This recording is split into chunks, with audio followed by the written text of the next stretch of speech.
Assalamualaikum warahmatullahi wabarakatuh. Bisa didengar suara saya? Halo? Halo? Halo Pak, halo. Bisa didengar ya suara saya ya? Bisa Pak, bisa. Oke.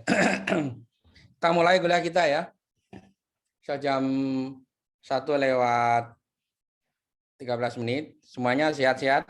Baik-baik semua ya? Oke. Ini pertemuan keberapa ya? Kelima ya? Halo? Ini sudah pertemuan keberapa nih ya? Ada yang bisa tahu?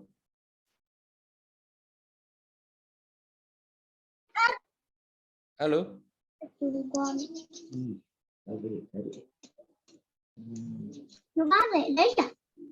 Ini sudah pertemuan keberapa ya? Keberapa? Keempat atau kelima? Keempat ya? Keempat kayaknya. Oke. Karena puasa Oke. Ya. Oke, kita share screen dulu.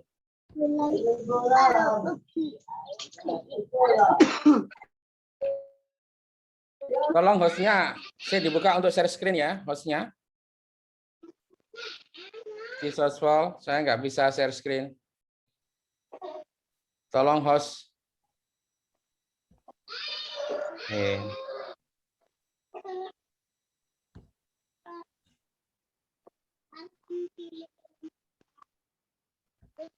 Bisa dilihat di layar?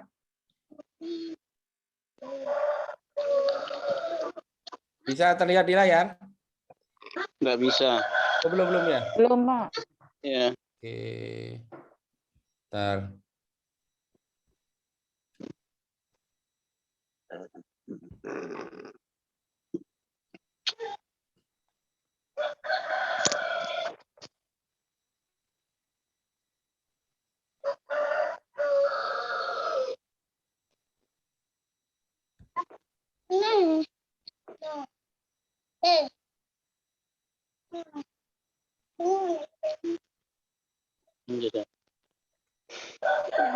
Udah betul.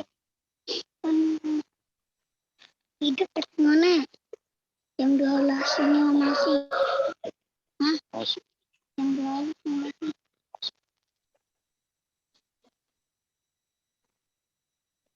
Cuma di mana? Dek. Nah. Nah. Sudah bisa terlihat di layar? Bisa? Udah. Bisa, Ya, bisa. Ya? Oke. Ya, sudah bisa. Oke. Kita teruskan kuliah kita.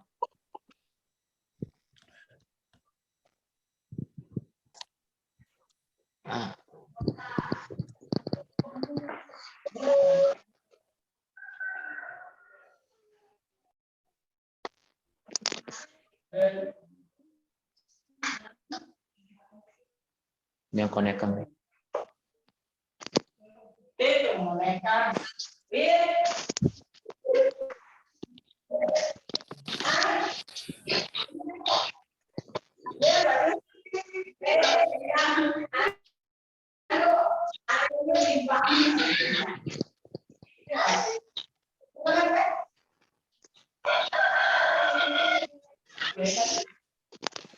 Ya. Kamu tahu begitu menuju. Betengan.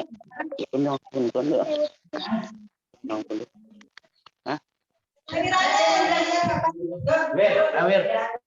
Guru mau baring deh ada. Nara iya aja.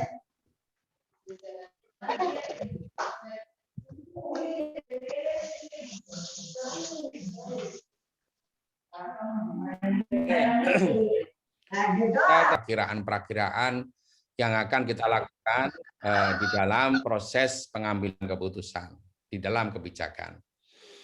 Kemudian baru yang disebut dengan rekomendasi, itu disebut dengan penetapan kebijakan. Jadi penetapan kebijakannya seperti apa dan kemudian direkomendasikan penetapan kebijakan itu sesuai dengan proses yang berjalan. Ya, jadi setelah penetapan kebijakan, lalu pelaksanaan kebijakan. Pelaksanaan kebijakan itu bagaimana? Ini adalah dilakukan pemantauan di dalam proses pelaksanaan. Match apa tidak antara perumusan, perakiraan, rekomendasi, dan kemudian pelaksanaannya itu bisa berjalan dengan baik apa tidak. Itu di dalam proses pemantauan. Jadi ketika kebijakan itu dilakukan. Nah, kemudian yang terakhir adalah evaluasi kebijakan. Evaluasi kebijakan itu adalah mengevaluasi. Halo, Assalamualaikum Bapak. Mohon maaf. Ya. Maaf Pak, ini yang Bapak share screen itu pesan WhatsApp Pak, bukan. WhatsApp. Oh gitu. Iya, nggih Pak. Coba saya ceknya dulu ya. Nggih Pak. Stop screen. Pesan WhatsApp.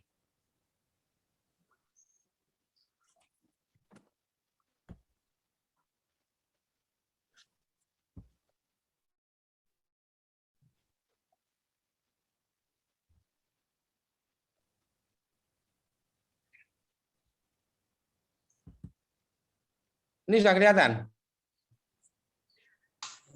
Sudah Pak, sudah bisa kelihatan. Terima Ini kasih. pengertian evaluasi dan itu sudah ya? Nggih Pak, terima kasih. Oke.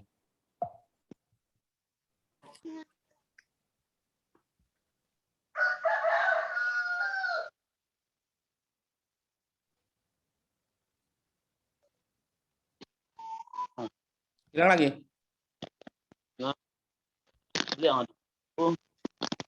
Ini sudah masuk. Sudah. Halo. Sudah kelihatan? Enggak. Halo? Enggak muncul. Enggak muncul. Enggak muncul. Hah? Nggih, enggak muncul. Waduh, bentar.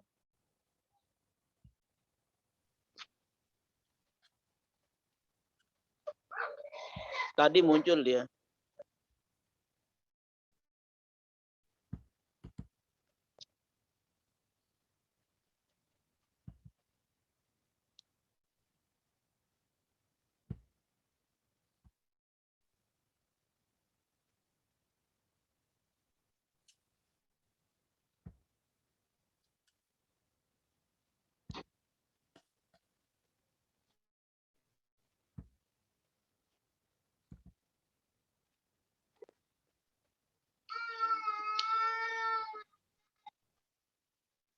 Muncul. Muncul nggak? Muncul Pak, muncul. Public policy ya? Ya. Oke, muncul ya. Oke, sudah kita mulai kalau gitu. Oke, mohon maaf. Ini kan kadang trouble ini.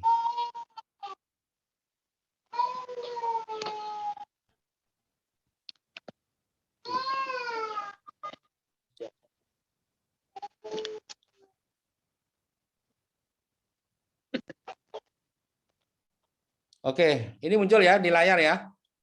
Iya. Evaluasi Ya, Pak. kebijakan Muncul. publik sebagai kegiatan fungsi manajemen. Muncul ya. Muncul Pak. Oke, kita lanjutkan. Oke. Ini kita bicara mengenai proses kebijakan publik dan proses analisis kebijakan publik. Ada beberapa aktivitas di dalam proses kebijakan publik, di dalam proses analisis kebijakan publik. Yang pertama ada disebut dengan agenda kebijakan.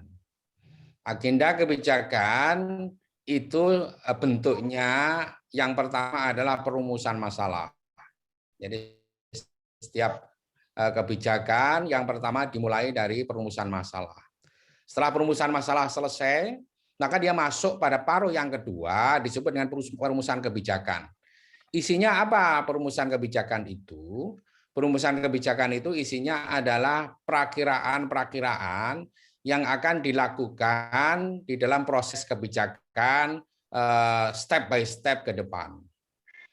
Nah, itu adalah perumusan kebijakan. Kemudian yang ketiga adalah penetapan kebijakan. Apa saja penetapan kebijakan itu? Penetapan kebijakan itu berisi rekomendasi-rekomendasi tentang hal-hal apa yang akan dilakukan di dalam proses kebijakan itu. Kemudian agenda yang keempat adalah pelaksanaan kebijakan. Pelaksanaan kebijakan ini adalah bentuknya adalah pemantauan evaluasi. Pemantauan sebelum masuk evaluasi. Jadi semua proses yang akan dilakukan itu dipantau melalui pelaksanaan kebijakan. Nah, kemudian tahapan yang terakhir itu adalah evaluasi kebijakan. Evaluasi kebijakan itu adalah dalam proses mengevaluasi semua aktivitas-aktivitas kebijakan yang telah dilakukan, apakah sudah sesuai dengan proses-proses yang dilakukan dari mulai perumusan, kemudian penetapan, kemudian pelaksanaan, itu mendapatkan evaluasi yang disebut dengan evaluasi kebijakan. Itu adalah proses kebijakan secara keseluruhan seperti itu. Nah, kemudian sekarang apa yang dimaksud dengan evaluasi? Evaluasi itu adalah suatu metode verifikasi bahwa suatu teori atau ide itu tidak bebas nilai. Jadi ide pelaksanaan itu tidak bebas nilai, akhirnya tidak steril dari hal-hal yang berada di luar itu. Tetapi masih mengandung asumsi-asumsi yang perlu pembuktian fakta dan data di lapangan. Oleh karenanya, berusaha menilai apakah realisasi tujuan itu objektif atau tidak. Sebab setiap kebijakan itu selalu ada nuansa-nuansa di luar publik atau di luar public policy itu. Misalnya ada faktor untung ruginya terhadap partai politik. Misalnya kalau itu adalah public policy yang dilakukan oleh pemerintah. Kalau saya mengambil kebijakan seperti ini, kira-kira menguntungkan partai saya atau tidak, itu pasti ada. Maka proses objektivitas itu akan selalu menjadi catatan penting. Misalnya melakukan bantuan sosial kepada daerah-daerah terdampak misalnya. Itu pasti ada pertanyaan yang muncul, daerah-daerah terdampak itu basis saya atau tidak. Itu adalah proses penilaian realisasi yang sesuai dengan tujuan atau objektivitas. Sehingga memberikan kontribusi terhadap tujuan yang lebih luas atau disebut dengan goals yang akan kita capai. Walaupun sebetulnya setiap kebijakan itu tidak senantiasa bebas nilai atau dalam tanda kutip objektif yang sesungguhnya. Pasti ada nilai-nilai yang berkaitan dengan persoalan-persoalan politis, persoalan-persoalan ekonomi, persoalan-persoalan popularitas, dan sebagainya. Nah, berikutnya adalah evaluasi itu juga menunjuk pada relevansi atau signifikansi dari sebuah program atau proyek.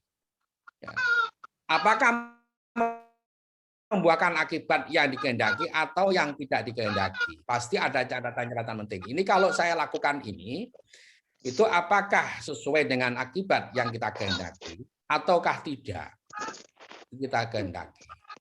Misalnya banyak sekali pejabat sekarang itu melakukan satu aktivitas dalam tanda kutip itu belusukan misalnya. Belusukan itu masuk di dalam satu program kebijakan yang dilakukan oleh satu pemimpin pemerintahan. Nah, itu pasti dia akan berpikir membuahkan akibat yang dia kehendaki atau tidak. Itu adalah penelitian-penelitian evaluasi di dalam proses public policy. Dan selalu saja di dalam pengambilan keputusan itu selalu berdampak kepada hal yang kita kehendaki atau tidak. Kemudian dampak itu hanya dapat diukur melalui evaluasi akhir. Ini evaluasi akhir yang dilaksanakan beberapa tahun sesudah proyek tersebut dinyatakan selesai. Ini apabila dalam proses public policy itu berdampak kepada multi-years program.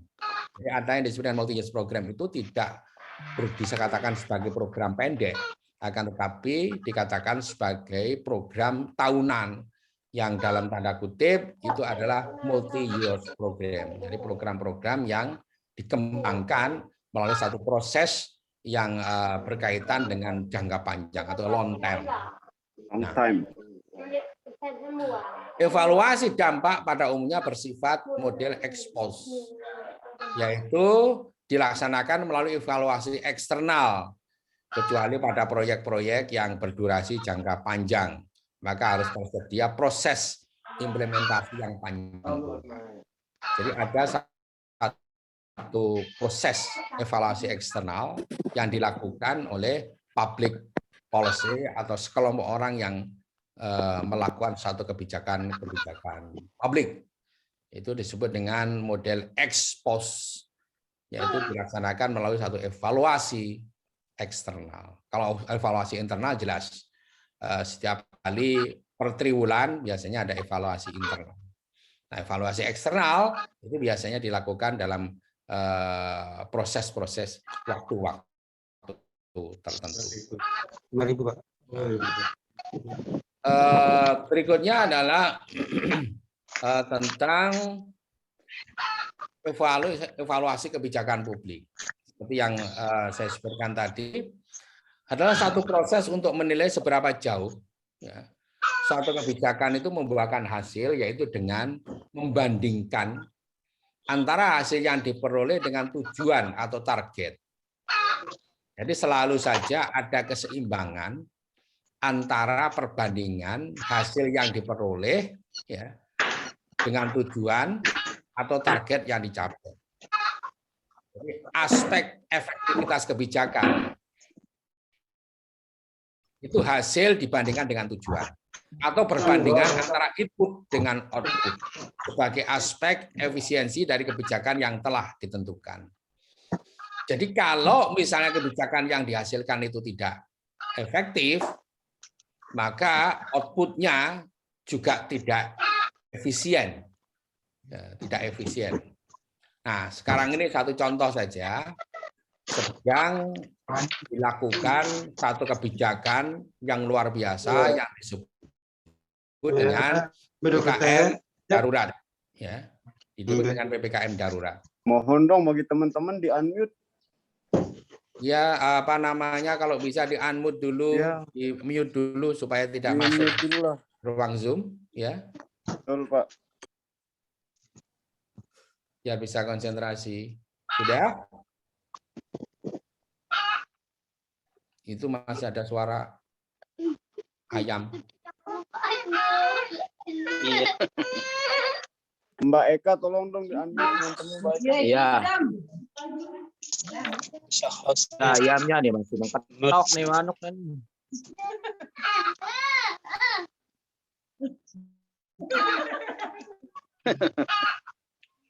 Itu udah login lalu ditinggal itu, makanya nggak didengar kalau Ya, ayamnya kasih STM dulu supaya tidur.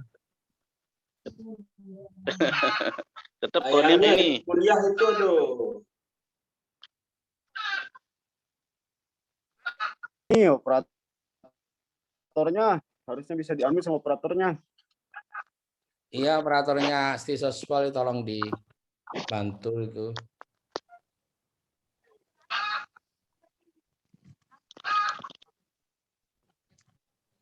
Oke, sambil jalan kita lanjutkan ya.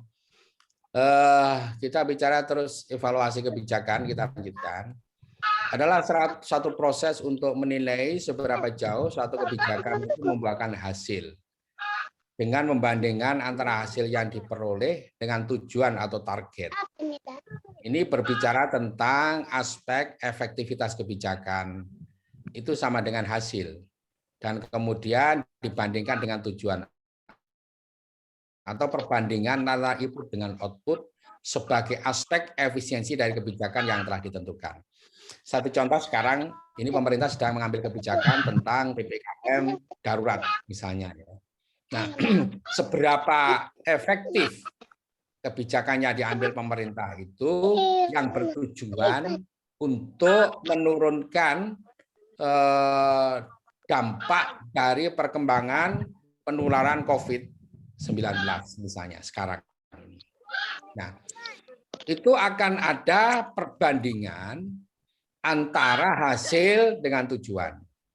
Ya, hasil dengan tujuan. Apakah efektif? Misalnya menggunakan sistem PPKM darurat seperti sekarang ini.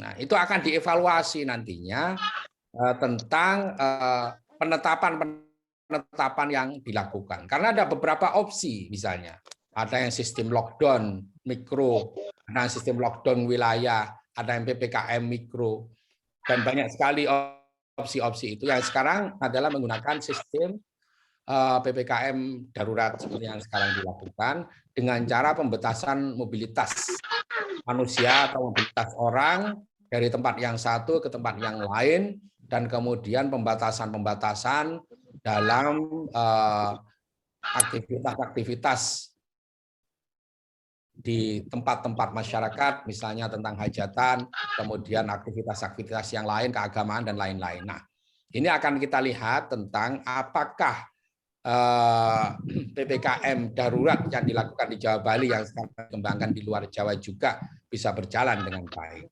Ini adalah evaluasi kebijakan yang berkaitan kebijakan publik. Nah, berikutnya adalah aspek-aspek evaluasi kebijakan publik. Ini disampaikan oleh Saudara Wibawa tahun 1994, dia menyampaikan tentang yang pertama, aspek-aspek evaluasi itu apa saja. Yang pertama adalah proses pembuatan kebijakan. Jadi proses pembuatan kebijakan itu dilakukan dengan cara formulasi-formulasi yang akan dijadikan sebagai pedoman terhadap evaluasi kebijakan.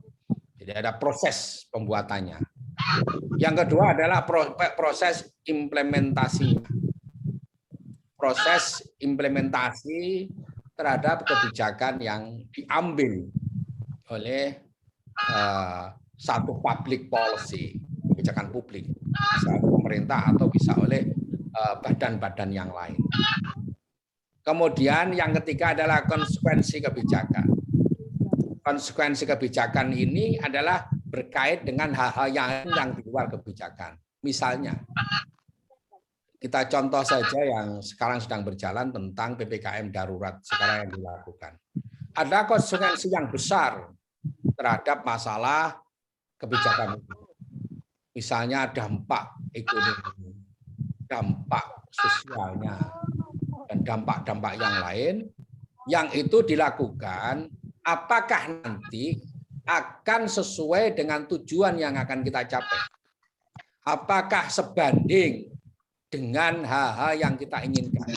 Nah, sekarang ini misalnya sedang berjalan satu proses yang luar biasa tentang berkembangnya penularan COVID-19 dengan varian baru, misalnya varian Delta, yang sekarang sedang berjalan. Nah, ada konsekuensi di mana pemerintah melakukan satu pengetatan yang luar biasa terhadap pelaksanaan PPKM darurat ini. Batasi betul pergerakan-pergerakan manusia dari kelompok yang satu ke kelompok yang lain. Dari daerah yang satu ke daerah yang lain. Rumah ditutup. Dan kemudian juga tempat-tempat wisata, kuliner tidak boleh melebihi jam 8 malam dan tidak boleh berada di tempat itu dan harus take away atau bahasa sekarang adalah pembelian di situ dan tidak boleh dimakan di tempat itu dan harus dibawa pulang. Ini adalah konsekuensi kebijakan yang diambil sebagai bentuk dari tujuan yang dicapai oleh pemerintah dalam rangka pengembangan-pengembangan untuk berusaha meminimalkan perkembangan dampak dari perluasan COVID-19. Kemudian yang keempat adalah efektivitas dampak kebijakan. Jadi apakah memang dilakukan seperti itu bisa menjadi efektif misalnya. Nah, kalau bisa menjadi efektif, maka kebijakan itu adalah dianggap sebagai kebijakan yang berhasil. Maka efektivitas kebijakan itu tujuan untuk misalnya menurunkan penularan COVID-19 itu menjadi berhasil, dan kemudian dampak yang kita capai itu juga akan bagus, akan tetapi konsekuensi kebijakan tentang lumpuhnya ekonomi itu juga harus menjadi catatan-catatan penting. Tapi dampaknya itu akan signifikan dan kemudian dianggap sebagai satu evaluasi efektivitas dampak kebijakan yang dianggap berhasil. Ini aspek-aspek evaluasi kebijakan publik. Kemudian studi evaluasi itu pada umumnya mempertanyakan tentang dua hal pada umumnya. Yang pertama adalah siapa yang nanti akan melaksanakan evaluasi. Nah, siapa yang akan menjadi evaluator terhadap pelaksanaan sebuah kebijakan? Nah, misalnya pemerintah ini akan membuat tim evaluasi terhadap pelaksanaan kebijakan selama ini. Nah, pertanyaannya adalah tentang dua hal. Yang pertama, siapa yang melaksanakan evaluasi itu? Yang kedua, pada tahap perencanaan pembangunan atau pada tahap perencanaan kebijakan, yang manakah evaluasi tersebut dilaksanakan? Yang mana yang harus dievaluasi? Misalnya, yang dievaluasi adalah terhadap keberhasilan penurunan angka penyebaran COVID-19 di dalam dampaknya terhadap pelaksanaan PPKM darurat. Nah, maka itu evaluasinya seperti itu. Lalu juga dievaluasi juga tentang dampak ekonomi terhadap pelaksanaan yang dilakukan dari mulai tanggal 3 sampai tanggal 20 dan ada kemungkinan untuk diperpanjang misalnya. Nah, selalu ada pertanyaan-pertanyaan yang muncul terhadap studi evaluasi yang pada umumnya mempertanyakan dua hal itu. Nah, ini harus kita lihat dan harus kita sikapi sebagai satu proses yang berkembang. Kemudian ini adalah diagram dari policy making. Apa sih operator AM di sana? Apa aja yang perlu disiapkan dari sana? Bisa nggak tutup presentasi sekarang? Tolong di unmute ya. Siapa yang bawa dari sana? Masih beliau yang klik apa dari sana? Itu yang ribut sekali tuh Pak.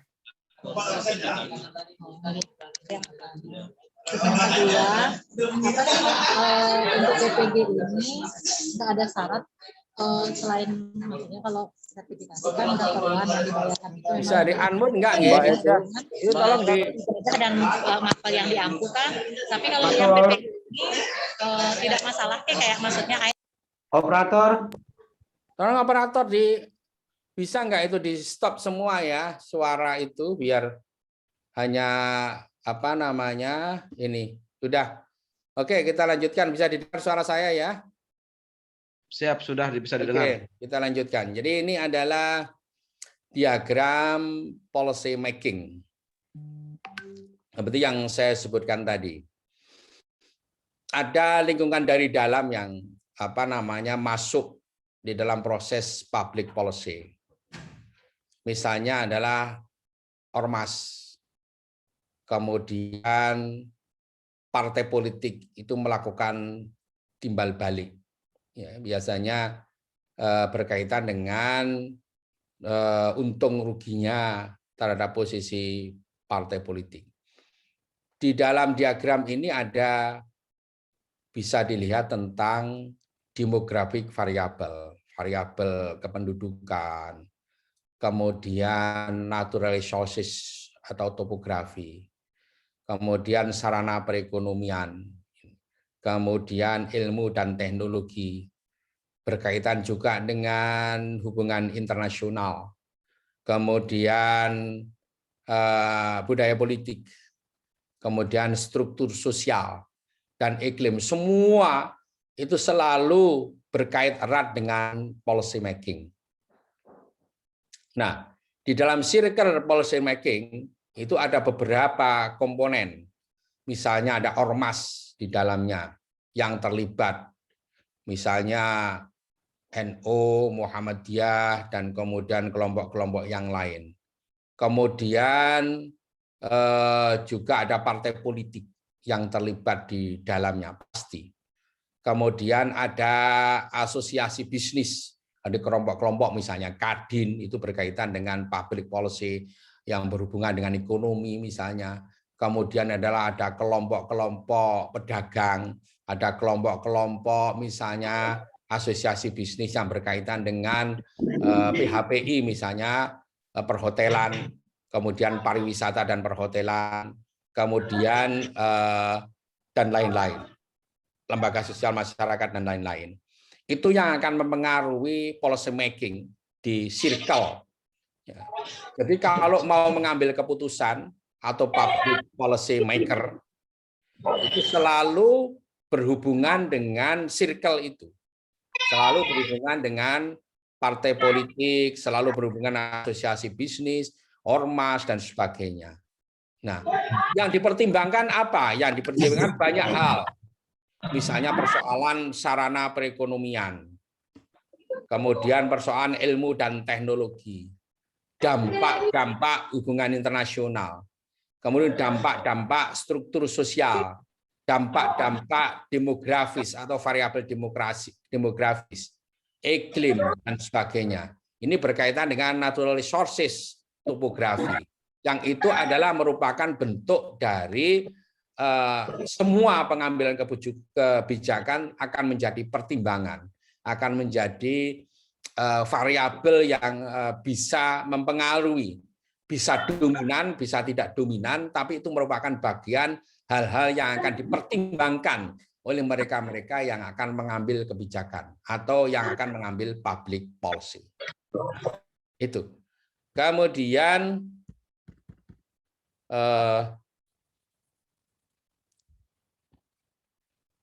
kira itu saudara sekalian berkaitan dengan evaluasi dari sebuah public policy. Barangkali ada hal yang perlu dipertanyakan terhadap apa yang sudah saya sampaikan tadi. Monggo, yang mau ditanyakan, dipersilakan. Ini yang tergabung 25. Ada yang mau ditanyakan? Tidak ada? Mungkin Pak Fatur Rahman mau menyampaikan sesuatu?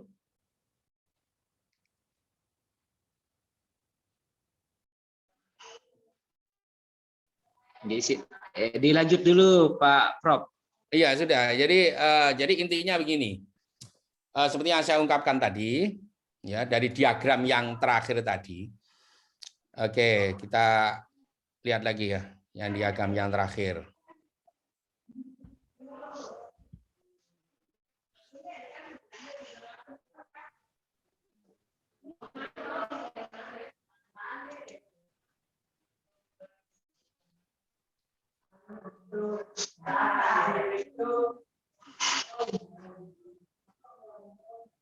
Oke, jadi ini. Jadi bisa dilihat ya di layar ya? Bisa. Oke. Jadi ini adalah diagram policy making. Seperti yang saya ungkapkan tadi. Misalnya begini, contoh saja yang sekarang sedang rame itu tentang PPKM mikro yang dihantam ke sana kemari berkaitan dengan PPKM darurat yang sekarang diambil oleh pemerintah. Bahwa sekarang di Jawa ini dibatasi sekali, mal-mal ditutup semua, kemudian secara ekonomi ini sangat berdampak. Nah itu pasti policy making itu ada beberapa circle yang masuk di dalamnya. Misalnya partai politik itu mengambil peran di dalam policy making. Kemudian asosiasi bisnis sudah menjadi pertimbangan, misalnya ada beberapa bisnis yang ditutup kaitannya dengan persoalan-persoalan yang strategis dan non strategis, yang esensial dan non esensial, yang kritikal itu bahasanya, itu akan menjadi catatan. Kemudian ormas-ormas juga terlibat di dalam proses pengambilan kebijakan itu.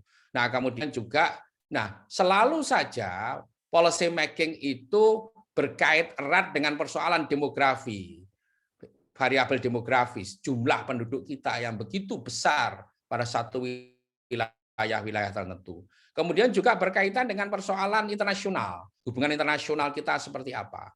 Kemudian sarana perekonomian pasti berkait dengan itu. Kemudian struktur sosial. Kemudian iklim ini dalam tanda kutip menjadi policy yang sangat besar, iklim investasi, bukan cuma iklim yang berkaitan dengan hujan atau tidak penghujan, tapi juga iklim-iklim yang lain. Kemudian juga civic culture atau budaya politik, ya, itu sangat berkait erat dengan persoalan-persoalan gitu. Nah, itulah yang disebut sebagai satu policy making yang berada dalam satu circle yang begitu luasnya. Kemudian ini adalah policy proses seperti yang saya jelaskan beberapa yang lalu. Nah, policy proses itu? Ada public problem, jadi masalah publik yang muncul, ya, masalah publik sekarang ini kan sebagaimana kita tahu ini luar biasa dengan varian COVID yang baru ini, bahkan kita sudah tembus melebihi India, yang itu yang sekarang sedang kita galakkan. Kemudian public demand ini adalah kebutuhan publik. Kemudian agenda policy, jadi agenda kebijakan yang kemudian menjadi policy formulation, menjadi formulasi kebijakan berdasarkan dari policy analysis.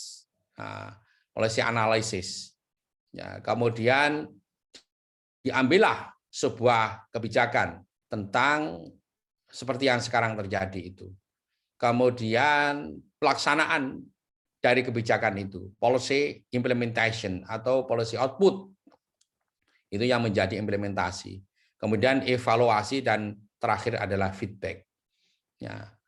Nah, kemudian policy demand ini sebetulnya tidak masuk di dalam agenda kebijakan. Dia akan keluar it alone dan tidak ada keputusan kebijakan di dalam policy agenda. Tapi begitu masuk policy formulation itu sudah masuk di dalam agenda. Nah, yang paling penting adalah positive action. Positive action itu berkaitan dengan persoalan keputusan melakukan satu kebijakan. Jadi sebuah keputusan yang diambil oleh pemerintah di dalam pengambil kebijakan atau policy decision, policy statement. Ya, kemudian akan diimplementasikan. Ini adalah positive action. Akan diimplementasikan di dalam policy output implementasi. Dan baru kemudian setelah implementasi masuk di dalam satu proses evaluasi dan kemudian feedback. Those who initiated and maintenance process, effect on state of society. Jadi dampak dari negara dan masyarakat, itu. Jadi itu adalah policy making yang diambil oleh sebuah kebijakan, siapapun itu dan kapanpun itu, dia akan melakukan satu proses-proses seperti yang saya jelaskan tadi. Oke, itu ada pertanyaan? Silakan kalau ada yang bertanya. Oke, kalau tidak ada pertanyaan berarti memang sudah bisa ditangkap ya semuanya. Dan ya, mudah-mudahan ada pertanyaan Pak Sabri? Ya ada Pak, ada. Oh, silakan. Di dalam sebuah pemerintahan Pak Prof, biasanya di awal pemerintahan kita menyusun sebuah RPJMD yang biasanya itu sinkron dengan visi misi sebuah kepala daerah yang sudah tertuang di dalam janji kampanye terdahulu. Akan tetapi di dalam pelaksanaannya seringkali RPJMD ini berubah di tengah jalan, artinya mungkin target atau hasil mungkin tidak sesuai dengan harapan awal Pak Prof. Di situ sepertinya banyak faktor X yang ikut campur di dalam mempengaruhi sebuah kebijakan itu. Pertanyaan saya adalah Pak Prof, apakah ada hal yang urgensi Pak Prof sehingga RPJMD itu bisa berubah-ubah sesuai dengan keinginan kepala daerah ataupun wakil kepala daerah. Yang kedua adalah pertanyaan saya Pak Prof terkait dengan saya tertarik tadi dengan policy statement, yaitu kebijakan yang tertuang di dalam statement. Seberapa kuat Pak Prof? Seberapa kuat sebuah kebijakan statement yang diucapkan di publik, sementara tidak ada legalitas hukum yang mengatur tentang hal itu. Terima kasih Pak Prof. Ya. Terima kasih Pak Safri. Jadi begini, terhadap evaluasi kebijakan itu selalu saja mengalami satu hal yang disebut dengan refocusing terhadap refocusing kebijakan dan refocusing anggaran. Contohnya begini, sederhana saja. Ada bupati, wali kota, atau bahkan mungkin gubernur itu terpilih sebelum masa pandemi, misalnya. Sebelum ada COVID-19. Ya. Nah, ketika di dalam perjalanan ternyata semua program itu macet. Ya, semua program itu macet. Public policy-nya macet semua. Kenapa? Karena tidak bisa dilakukan dengan cara daring, dengan cara luring, tapi dilakukan dengan cara daring. Ya. Maka apakah bisa? Bisa, tidak ada masalah. Itu namanya evaluasi kebijakan yang diambil di dalam refocusing public policy. Boleh.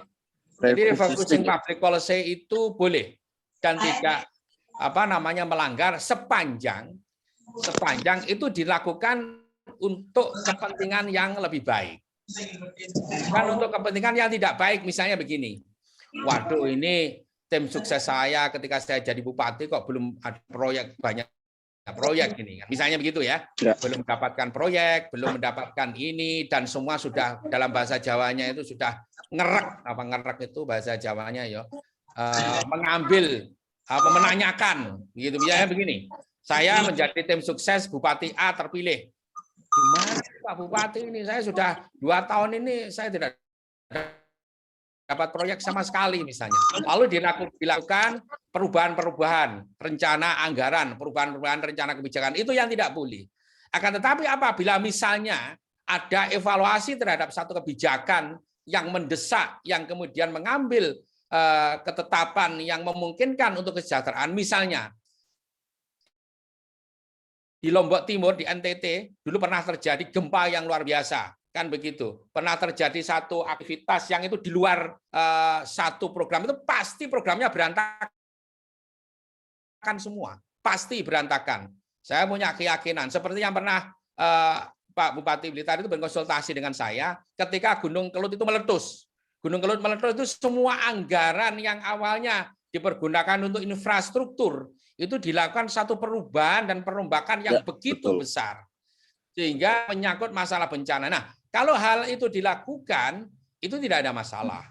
Sepanjang itu dilakukan sebagai bentuk dari evaluasi aktivitas. Bahkan sekarang ini, pemerintah pusat itu melakukan satu kebijakan yang luar biasa, yang semua anggaran itu tersedot. Gitu. Bahkan di universitas pun sama. Di tempat saya itu, di Universitas Brawijaya, ya kebetulan saya sekarang memimpin di sebuah fakultas, maka semua kebijakan saya lakukan refocusing. Sekarang ini banyak sekali para dosen yang terdampak atau terpapar dari COVID-19. Semalam saya mencarikan tempat untuk isolasi di sebuah rumah sakit, sudah penuh semua. Antri sudah 2 hari, mereka berada di ambulan dan tidak bisa masuk. Maka dibukalah satu opsi di mana anggaran-anggaran di fakultas itu dikonsentrasikan untuk kepentingan-kepentingan berkaitan dengan persoalan penanganan COVID-19. Itu tidak ada masalah. Padahal visi dan misi saya pada waktu itu tidak ada untuk penanganan COVID-19 itu tidak ada. Akan tetapi sekarang saya evaluasi lagi di dalam kurun waktu 1 tahun, ini saya mengevaluasi satu program saya yang kemudian saya lakukan disebut dengan refocusing anggaran, refocusing kebijakan, dan refocusing tatanan baru. Sekira itu Pak Safri, tidak ada masalah ya, sehingga karena dampak tertentu maka bisa dilakukan perubahan-perubahan yang mendasar. Itu yang kemungkinan besar gara-gara COVID, Pak. Iya. Karena memang banyak sekali itu yang dilakukan. Banyak sekali yang berkaitan dengan statement. Jadi begini, memang kadang-kadang kita agak susah juga ya. Sekarang ini ada yang disebut dengan jejak digital. Jadi seseorang yang berstatement itu sekarang harus hati-hati. Jadi kalau sudah tidak suka itu diputar-putar berulang-ulang jejak digital itu, dan itu adalah merupakan bentuk dari dokumentasi yang tidak bisa dihapus ya, tidak bisa dihapus begitu saja. Kalau dihapus kadang-kadang orang juga sudah punya rekamannya. Banyak sekali pejabat-pejabat yang dulu berstatement A kemudian sekarang evaluasinya. Memang dalam kondisi tertentu sebuah statement itu tidak berkekuatan hukum tetap memang, tapi hanya ada etika moral yang harus dipertanggungjawabkan terhadap statement yang diambil. Jadi tidak ada hukum yang bisa mengatur itu. Akan tetapi etika itu jauh lebih tinggi dibanding dengan aturan. Karena aturan hukum itu sebetulnya harus berpedoman pada etika-etika, termasuk etika politik dan etika-etika yang lain. Oleh karena itu, bagi Bapak Ibu yang sedang menjabat, saya kira begitu ya, atau kebetulan diberi amanah untuk jabatan tertentu, harus betul-betul hati-hati ketika berstatement. Apalagi statementnya kalau sudah direkam dan masuk YouTube. Maka itu akan jadi catatan penting. Kalau dulu orang ngomong itu ya sudah selesai, ngomong hilang. Tapi sekarang tidak bisa begitu. Sekarang direkam dan masuk satu sosial media dan itu akan menjadi bagian penting. Tapi konsekuensi hukumnya memang tidak ada. Hanya ada etika moral yang harus dipertanggungjawabkan di dalam proses kebijakan. Saya kira itu Pak Safri yang bisa saya sampaikan. Ya, terima kasih Pak. Terima kasih. Ya, sama-sama. Oke, saya kira itu Bapak Ibu sekalian ya, untuk sementara perkuliahan kita. Masih ada yang mau disampaikan? Saya Pak, sedikit saja Pak. Saya Oke, silakan Pak Burhadi, silakan. Saya ingin bertanya terkait tentang yang sampean paparan tadi itu. Simpel saja Pak di sini. Apa yang menyebabkan implementasi kebijakan dapat dikatakan bahwa itu implementasinya itu berhasil Pak? Terima kasih. Oke, jadi begini. Setiap kebijakan dikatakan berhasil kalau dia bisa menciptakan kebijakan yang diambil itu sangat efektif dan efisien. Ya. Siap. Jadi kalau efektif dan karena perbandingannya adalah segala sesuatu yang dikeluarkan itu akan berdampak positif dan efisien dan mencapai goal, maka itu kebijakan itu berhasil. Ya. Coba nanti kita evaluasi tentang PPKM mikro ini ya sebagai bentuk dari itu. Nah, oleh karena itu, nah ini kesempatan Bapak Ibu sekalian untuk coba nanti menulis tentang evaluasi kebijakan tentang PPKM darurat yang dilakukan oleh pemerintah sekarang ini. Nah, ini sekaligus tugas membuat IC kira-kira 2 atau 3 halaman begitu ya. Nanti akan kita jadikan sebagai catatan evaluasi keberhasilan tentang PPKM mikro, serba-serbinya, misalnya berkaitan dengan dampak ekonominya, misalnya berkaitan dengan dampak sosialnya. Coba nanti dibikin syukur-syukur kalau itu bisa dikembangkan menjadi penelitian atau menjadi tesis tentang public policy yang berkaitan dengan PPKM darurat ini. Nah, oleh karena itu coba mungkin nanti pertemuan yang akan datang bisa disampaikan melalui Stisoswal, nanti biar dikirim ke saya tugas evaluasi itu ya. Nah, Pak, nanti akan coba saya nilai, coba saya berikan catatan-catatan. Interupsi Pak. Ya. Jika dampak negatifnya itu lebih timbul lebih banyak yang timbul, apa itu sudah dikatakan Gagal. berhasil atau bagaimana, Pak? Jadi perbandingannya adalah keberhasilan dengan efisiensi. Siap. Ya, jadi begini misalnya ya. Ini pemerintah kan sedang melakukan satu public policy yang dinamakan PPKM darurat Jawa Bali. Siap. Tapi sekarang dikembangkan di luar Jawa. Nah, ini dilihat. Yang pertama adalah kita bisa lihat apakah memang betul-betul terjadi penurunan secara signifikan terhadap penyebaran COVID-19 ini. Siap. Kemudian yang kedua, bagaimana dampak secara ekonomi? Ini bisa dievaluasi. Tidak usah seluruh Indonesia ya. Nanti misalnya kasus Lombok Timur misalnya terhadap ini, kemudian kasus Bali misalnya, kasus Jawa misalnya, itu bisa dijadikan sebagai catatan. Dan ini akan sangat menarik. Mari kita amati bersama-sama dan teman-teman menulis dalam satu IC yang itu nanti barangkali yang mau dikembangkan menjadi tesis monggo, yang mau dikembangkan menjadi artikel monggo, itu akan sangat kita lihat bersama-sama. Sekira itu Pak Burhati ya. Siap Pak, jadi makasih atas akan kita lihat penyampaian. perbandingan. Kita lihat bersama-sama keberhasilan dari satu proses. Nggih. Pak Hizbullah, ada yang mau ditanyakan? Begini Pak Dokter, Ya. ini apakah evaluasi itu bisa kita lakukan ketika program itu masih berjalan? Misalkan sekarang ini PPKM masih berjalan. Apakah Ya. bisa kita tulis evaluasi itu di tengah program yang berjalan sebelum waktunya finish? Gitu? Ya. Ya. Jadi begini, nanti kan terakhir tanggal 20. Ya, setelah tanggal 20 itu akan kita lihat bersama-sama.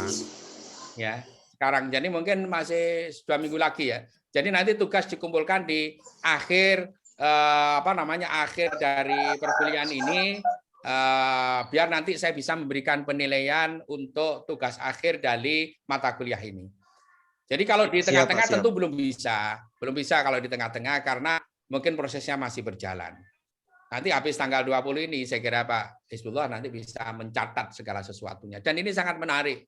Ya, jadi biar kita juga mengamati public policy yang dilakukan oleh pemerintah dalam skala besar, tapi kita bisa melihat ada dampaknya. Jadi bisa saja misalnya nanti menulis tentang dampak-dampak dari PPKM darurat misalnya, dampak-dampak dari PPKM darurat di Lombok Timur misalnya. Apa saja yang muncul di sana. Atau dampak-dampak yang lain, misalnya dampak sosial, dampak ekonomi, dan kemudian tentang penyebaran COVID dan sebagainya. Saya kira itu Pak Hizbullah ya. Oke, terima kasih. Untuk semuanya, salam sehat, kita jaga kesehatan. Ini hari ini doakan saja Rektor Universitas Brawijaya terpapar COVID ya. Dan mudah-mudahan beliaunya bisa mengatasi. Dan sekarang sudah mulai berkembang luar biasa. Oleh karena itu jaga kesehatan yang masih sehat-sehat ini dan kemudian patuhi apa yang menjadi anjuran dari pemerintah, anjuran dari Majelis Ulama, dan anjuran dari orang-orang yang lebih mengerti tentang itu dibandingkan kita, maka kita harus mengambil sikap yang baik. Saya kira itu akan lebih bisa menguntungkan kita. Kemudian yang paling penting juga jaga imunitas, jaga keimanan, dan juga jaga jarak. Tapi jangan dengan istri yang jaga jarak ya. Nanti akan jadi masalah nanti kalau dengan istri jaga jarak. Oke, sampai ketemu minggu depan. Terima kasih. Oke. Sampai ketemu. Terima kasih Pak Prof. Assalamualaikum warahmatullahi wabarakatuh. Waalaikumsalam warahmatullahi wabarakatuh.